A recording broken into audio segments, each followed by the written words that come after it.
নাজিরপুর ইউনিয়নের একটি প্রত্যন্ত গ্রামের নাম হলো বাণীমর্দন। গত 30শে মে 2026 তারিখে আমাদের বাণীমর্দন গ্রামের সন্তান মোহাম্মদ মিলন হাওলাদার ও তার স্ত্রী ও মাত্র 2 বছর বয়সী একমাত্র পুত্র সন্তান ঈদ উদযাপন করতে নিজ গ্রামে বেড়াতে এসেছিলেন।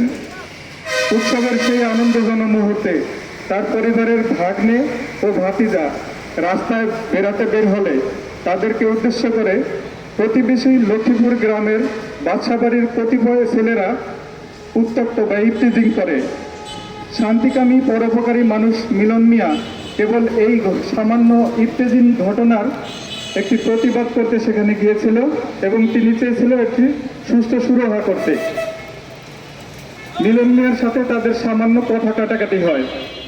এই কথা কাটাকাটির জের ধরে এক পর্যায়ে এর কিছুক্ষণ পরেই প্রতিবেশী ওই ছেলেদের পক্ষ থেকে 1 নং আসামি আবু তাহের, 2 নং আসামি রোমান সহ আরও 10-12 জনের একটি উশৃঙ্খল তরুণ সন্ত্রাসী যুবকের দল দা, রড, লাঠি, দেশীয় মারণাস্ত্র নিয়ে সুসজ্জিত আয়োজন করে তারা মিলন মিয়ার নিজ বাড়ির সীমানায় ঢুকে তার উপর অতর্কিত বর্বরোচিত হামলা চালায়।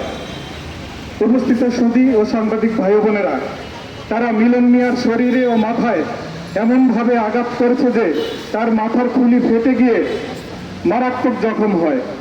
স্থানীয় হাসপাতালের সাথে সাথে ভর্তি করানোর পর তার অবস্থার দ্রুত অবনতি হলে তাকে ঢাকায় রেফার করা হয়। ঢাকায় একটি হাসপাতালে যখন তাকে রাখা হয় না, তখন একটি প্রাইভেট হাসপাতালে তাকে ভর্তি করা হয় এবং হাসপাতালের আইসিইউতে তাকে নিবিড় পর্যবেক্ষণে 26 দিন পর্যন্ত রাখা হয়। এই 26 দিনে মিলন মিয়া হাওলাদার শেষ পর্যন্ত গত 25/6/2026 ইংরেজি তারিখে মৃত্যুবরণ করেন। এই 26 দিনে বুঝতে পারেন যে ঢাকার মতো একটি প্রাইভেট হাসপাতালে এরকম একটি রোগীর কি পরিমাণ অর্থ ব্যয় হতে পারে। মিলন এই 26 দিনে মিলন হাওলাদারকে বাঁচানোর আপ্রাণ চেষ্টা করেছে তার পরিবার। তার চিকিৎসা বাবদ 35 লক্ষাধিক টাকা ব্যয় করে পরিবারটি আজ সম্পূর্ণ নিঃস্ব। অনেক ঋণ করতে হয়েছে, ঋণের বোঝা জর্জরিত এবং সর্বশান্ত, কিন্তু শেষ পর্যন্ত তারা তার ভাইকে, তার বাবা বা তার স্বামী তাকে বাঁচাতে পারেনি। এ বিষয়ে উল্লিখিত ব্যক্তিদের আসামি করে হত্যা মামলা দায়ের করা হলেও পুলিশ কেন কোনো আসামি আজও গ্রেফতার করতে পারেনি, এটা আপনাদের কাছে আমাদের প্রশ্ন। এ ব্যাপারে আশাব্যঞ্জক কোনো অগ্রগতি এখন পর্যন্ত আমাদের চোখে পড়েনি। এ যেন বিচারের বাণী নিভৃতে কাদার মতো অবস্থা। এক সামান্য কথা কাটাকাটির জেরে দলবল সহ হায়নার মতো এসে একটি অবশ শিশু সন্তানের বাবাকে এভাবে খুন হতে হলো। তার স্ত্রী, যুবতী স্ত্রী আমার পাশেই দাঁড়ানো, সে তার বোবা কান্না আমাদের সমাজকে কি বার্তা দেয়, এটা আপনার কাছে প্রশ্ন। একটি সমাজের, একটি পরিবারের সাজানো গোছানো পরিবারকে এভাবে পথে বসিয়ে দেওয়া হলো। এদেশের সমাজ ব্যবস্থা, এদেশের আইন শৃঙ্খলা সম্পর্কে আমাদের কি বার্তা দিয়ে যায়, এটাই আপনাদের কাছে প্রশ্ন। বর্তমান সরকার জনগণবান্ধব সরকার আমরা বিশ্বাস করি। আশা করি আপনাদের মাধ্যমে সরকারের উচ্চ পর্যায়ের ব্যক্তিবর্গের কান পর্যন্ত এ তথ্য পৌঁছে গেলে প্রশাসন নড়েচড়ে বসবে।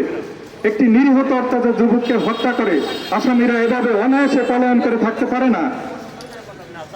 আমরা এই ঘটনার তীব্র নিন্দা ও ধিক্কার জানাই। সাংবাদিক ভাই বোনেরা, আজ আমরা আপনাদের মাধ্যমে প্রশাসন ও দেশবাসীর কাছে আমাদের এক দফা দাবি পেশ করছি। আমাদের মূল দাবি, মোহাম্মদ মিলন হাওলাদারের উপর বর্বরোচিত হামলাকারী এবং এই নির্মম হত্যাকাণ্ডের মূল হোতা 1 নং আসামি আবু তাহের, 2 নং আসামি রোমান সহ এজাহারভুক্ত এবং ঘটনার সাথে জড়িত সকল আসামিকে অনতি বিলম্বে গ্রেফতার করতে হবে। একই সাথে দ্রুত ট্রাইব্যুনালের মাধ্যমে তাদেরকে দৃষ্টান্তমূলক শাস্তির ব্যবস্থা করতে হবে, ফাঁসি কার্যকর করতে হবে। আমরা গভীর উদ্বেগের সাথে লক্ষ্য করছি, হত্যাকাণ্ডের এতদিন পার হয়ে গেলেও এখনো প্রধান আসামিরা ধরাছোঁয়ার বাইরে। তারা প্রকাশ্যে ঘুরে বেড়াচ্ছে অনেকেই এবং নিহতের পরিবারকে মামলা তুলে নেওয়ার জন্য চাপ প্রয়োগ করেছে বলেও আমরা শুনতে পাচ্ছি।